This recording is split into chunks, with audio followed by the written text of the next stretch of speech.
Girgaon, a congested residential locality in South Mumbai. A cluster of one-room tenement buildings. Almost 40 years ago, 7 housewives assembled on the terrace of one such building. Driven by a desire to supplement their household income, these women undertook a simple task that was to change their lives forever.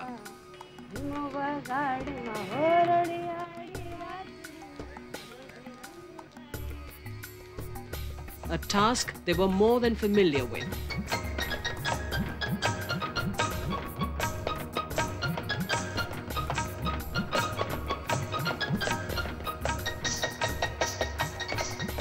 By the end of the day, they had rolled out 4 packets of papad, or papadums.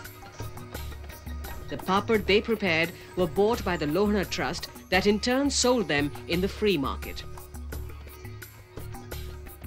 Thus, on the 15th of March 1959 was born a movement called Lijjat.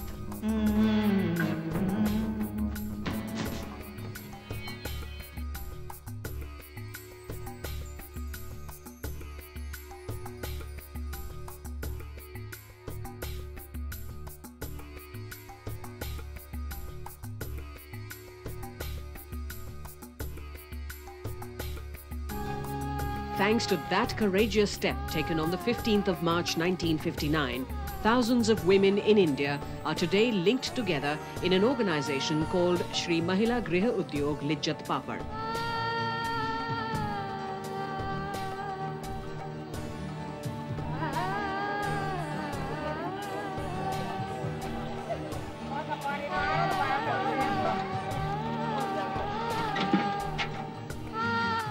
It is one of the many non-governmental efforts that have had a major impact in changing the lives of Indian women.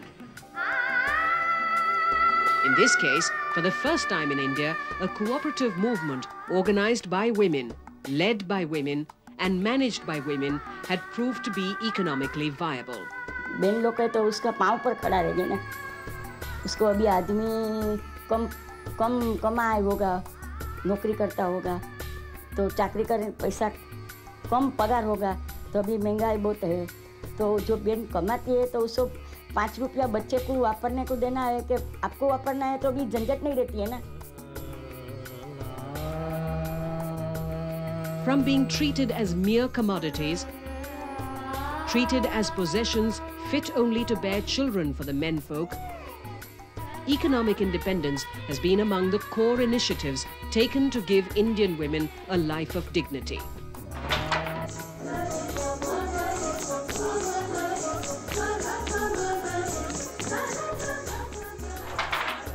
The economic empowerment of women is that they should be the earners, but she is still also the wife, the mother, the cleaner, the cook, the bed maid, the unpaid labor in the fields, whenever that need is there. So in a way, she has an additional burden. So you may have empowered her economically, but you haven't actually empowered her socially or intellectually. 50 years ago, one of the major battles in independent India was to liberate Indian women from a prevailing mindset.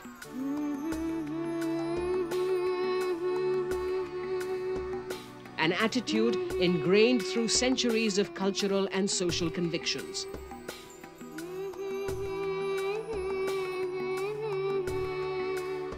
Although there were numerous reformist movements like Raja Ram Mohan Roy's abolition of sati and Pandit Ishwar Chandra Vidyasagar's widow remarriage movement, it was the freedom struggle which became the crucible where this problem was tackled once again.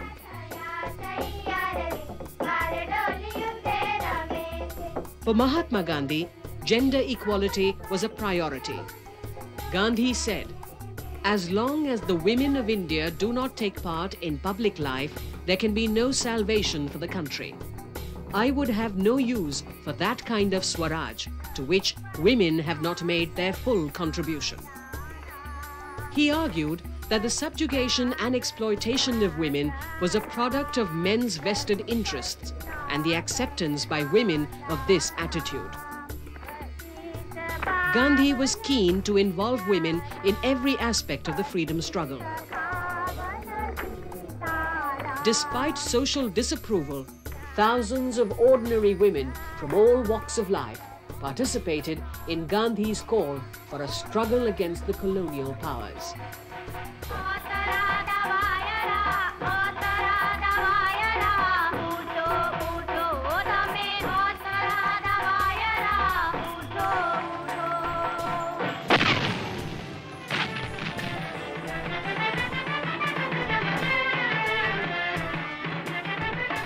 Women like Captain Lakshmi Swaminathan, who was later to join Subhash Chandra Bose and head the Rani Jhansi Brigade of the Indian National Army in Singapore. Lakshmi Swaminathan, later to become Lakshmi Sehgal, remains one of the true heroines of the country's freedom struggle. There were others such as Sarojini Naidu, Aruna Asaf Ali and Vijay Lakshmi Pandit, role models for those Indian women who wish to join public life and participate in the freedom movement.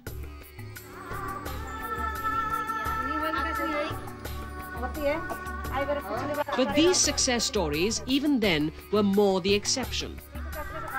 During the past 50 years, statistics have been proof of the chasm that still needs to be covered to give all Indian women a life of self-respect. Proof that an uphill battle still needs to be fought for women to get their rightful place in Indian society. We have some of the finest legislation in the world. What we need to do is to really concentrate on organizing women and attacking the implementation machineries to ensure that, something happens by way of positive responses from the structures that exist.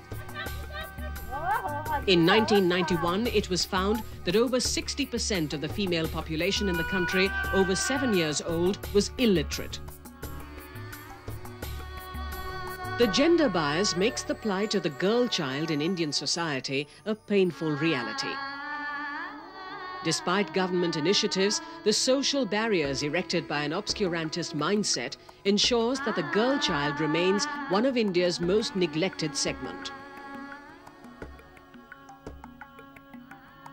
Women comprise the largest section of the country's population living in absolute poverty. They represent the poorest of the poor. Lack of education aggravates their deprivation.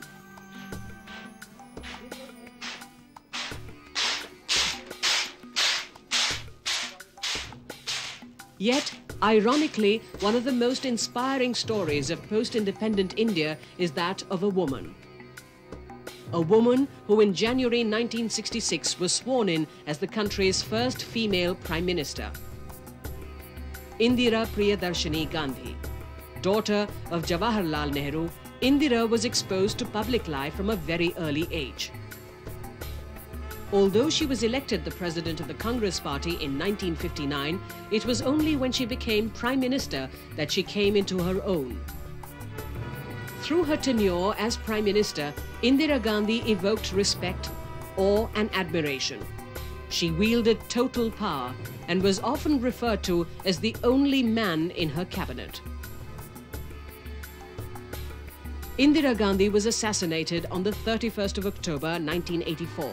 But by then, she had come to represent, at least to the world at large, the symbol of emancipation of the Indian woman. She had reached the pinnacle of public life in her country, become an icon who inspired hundreds of thousands of women all over the world.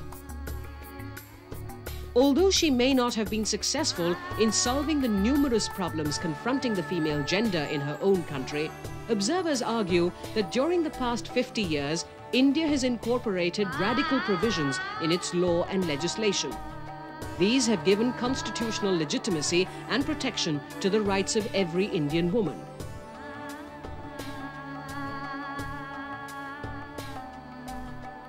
On the 1st of October 1930, a former judge, Harbilas Sarda, influenced British India to pass an act.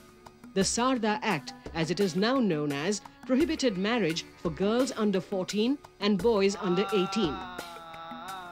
This was a landmark legislation and the first step towards eradicating the practice of child marriage. Independent India would later raise the limits to 18 for women and 21 for men.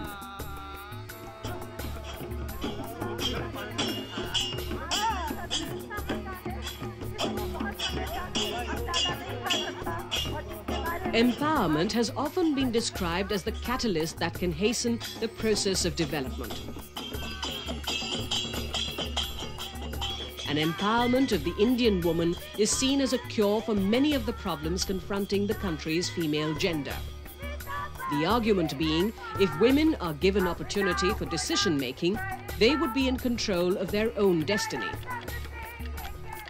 Empowerment of anybody, I would imagine, would be giving them or letting them realize their own potential as people. Empowerment means being able to make choices, being able to make decisions, and not necessarily having this bestowed on you by someone else, but being able to flower to that potential yourself. The 73rd Constitutional Amendment, endorsed by Parliament in 1993, was historic in more than one way. It first brought about devolution of power to the grassroots level, giving constitutional sanctity to thousands of village councils and municipalities all over the country. But more importantly, 33% of the seats in every village panchayat or council and town bodies have been reserved for women, and a mandatory 33% of the offices of chairpersons are reserved for women. Leelavati is a sarpanch or head of the village council. For Leelavati, empowerment has made it possible to overcome many social stigmas and challenge them head-on. Sarpanch बनने के बाद मैं court कचहरी चली जाती हूँ और पहले मैं घर में से बाहर नहीं निकलती। अब मैं पंचायत में स्कूल बनवाया है और बाउंड्री खिंचवाई, फूटी पड़ी करवाई है और गेट बनवाया है फिर के और 7 सड़क बनवाई है।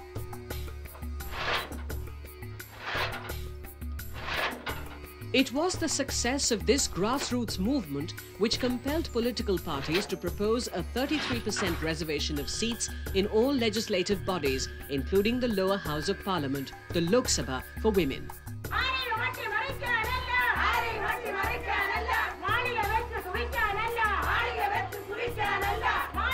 There has been an ongoing spirited debate on this revolutionary proposal, which has generated a major controversy. But women activists are confident it will be only a matter of time before the constitution is amended to incorporate this new law.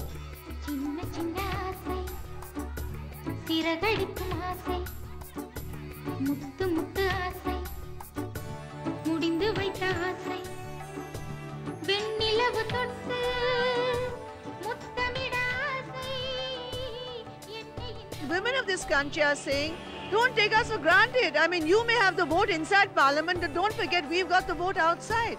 That's what we're saying. We have the vote outside Parliament, so listen to us.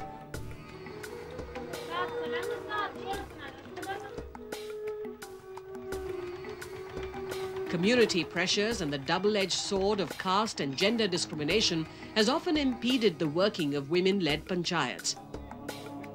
However, social scientists maintain that even the small amount of exposure given to a woman by the way of empowerment can bring about dramatic results.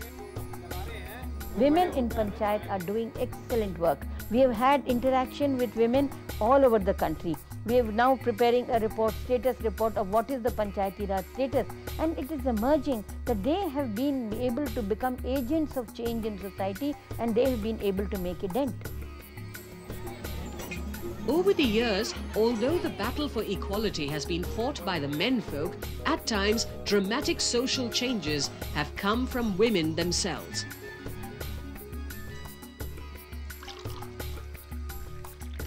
In 1994, in remote villages of the southern state of Andhra Pradesh, women launched a vigorous campaign to ban the sale of country liquor. It was an emotive issue for the women. The agitation could not be ignored, and within months, all political parties were committed to the cause. The anti-liquor agitation of Andhra Pradesh, it was not sparked off by anything to do with anything in the legislature, but it was a women's movement without any political leadership to start with, and it was all the political parties that had to fall in line.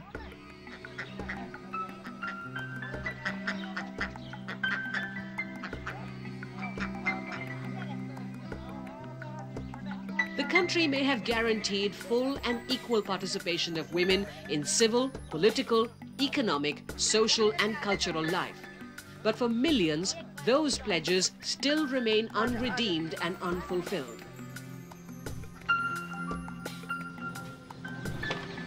The country's citizens woke to freedom on the 15th of August 1947. But 50 years later, women are still battling to have all the promises made to them consecrated. The country's complex social structure reflects the paradox of the female population. While the rural hinterland and even the urban slums swell with graphic examples of dispossessed and marginalized women, the last 50 years abounds with inspirational success stories as well. Stories of women who have surmounted discrimination to succeed in areas traditionally dominated by men.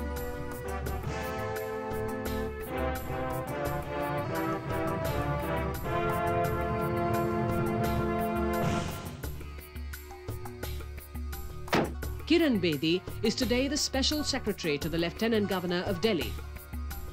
She was the country's first female officer of the Indian Police Service. And over the years, she has won both distinction and has been the center of controversy for her achievements.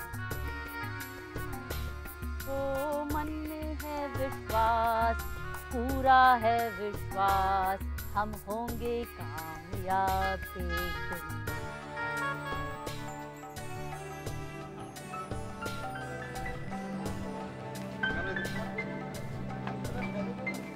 As the Deputy Director General in charge of the central prison, the Tihar jail, she introduced innovative changes, working fearlessly with hardcore criminals. Tihar was made a human institution. It was concerned with humans, but it was like a holding institution, which was converted into like a municipality inside, of people who were like a community inside. And all that a community needs was provided for them.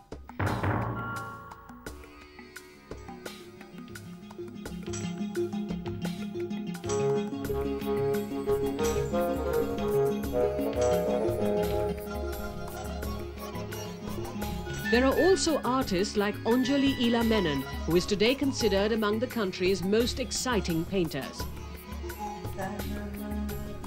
Critics judge Anjali's work for what she paints, not for her gender.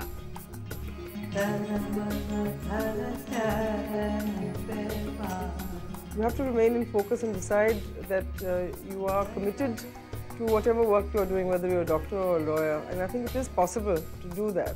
Whereas many women make very stupid excuses for dropping out of their chosen profession, for which they spend many years studying. And it's a great shame that women don't stick with it. I don't think there's anything in this country that really stops women from achieving.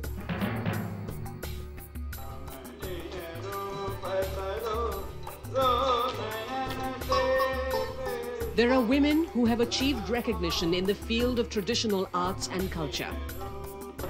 Dancers like Shobhana Narayan. She is an accomplished Kathak dancer, but works full-time as a bureaucrat for the government.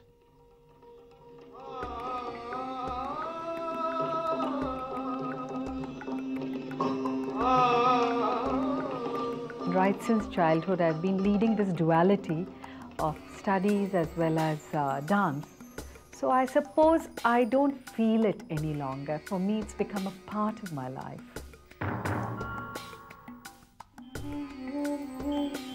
Tarjani Wakil, recently retired as Managing Director of Export-Import Bank. During her career, Tarjani successfully held her own while rising to the top of the corporate ladder. I remember people used to take bets that when is she going to leave within the next 6 months, within 1 year, like that. So they never thought I was serious. But once you are taken seriously, then it is not difficult. And I would say, compared to most women whom I have met during the course of my career, from other financial institutions in other parts of the world, both developed and developing, the environment in India is far better for women.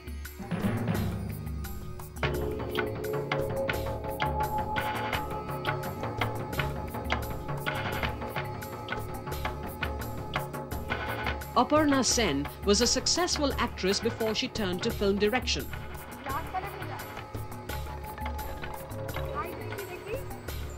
In critically acclaimed films like Paroma and Sati, Aparna has delineated profiles of Indian women and sensitively projected their dilemma.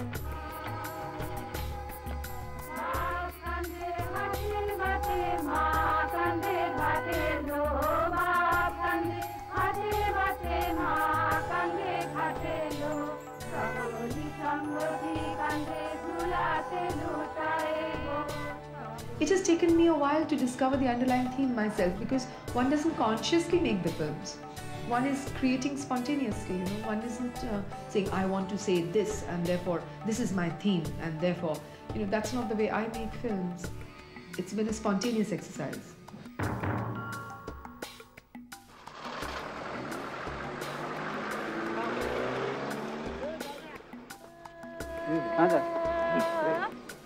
There are actresses like Shabana Azmi, today a Member of Parliament, who has used her celebrity status to fight for urban issues. It's what one makes of the possibility, really. But I do hope that, although I believe that I do not have any magic wand with which things are going to just happen the way I want them to, at least I hope to make a really concerted effort. Fashion is her forte. Still in her 20s, Ritu Berry has carved a niche for herself in the world of haute couture.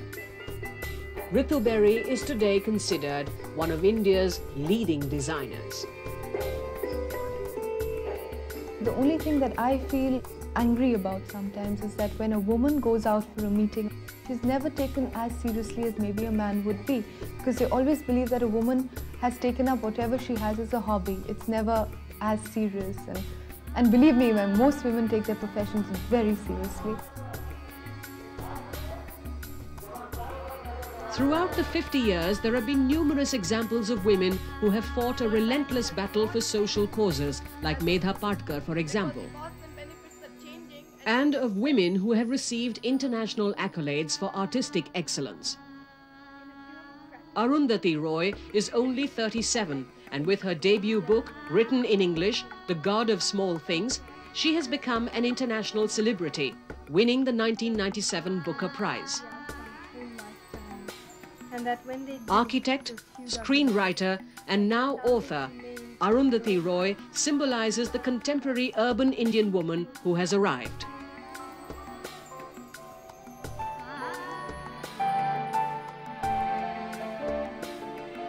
However, it is the success stories of the countless million anonymous women who work in the towns and the cities, who run non-governmental organizations, many of whom supplement family incomes with their efforts, which encapsulates the saga of the making of this nation. Their narrative dramatizes examples of challenges they have had to overcome. Overcome the deep-rooted taboos and social beliefs. Overcome the discrimination and family pressures. In the achievements of these millions lies the hope for the million others who are still struggling.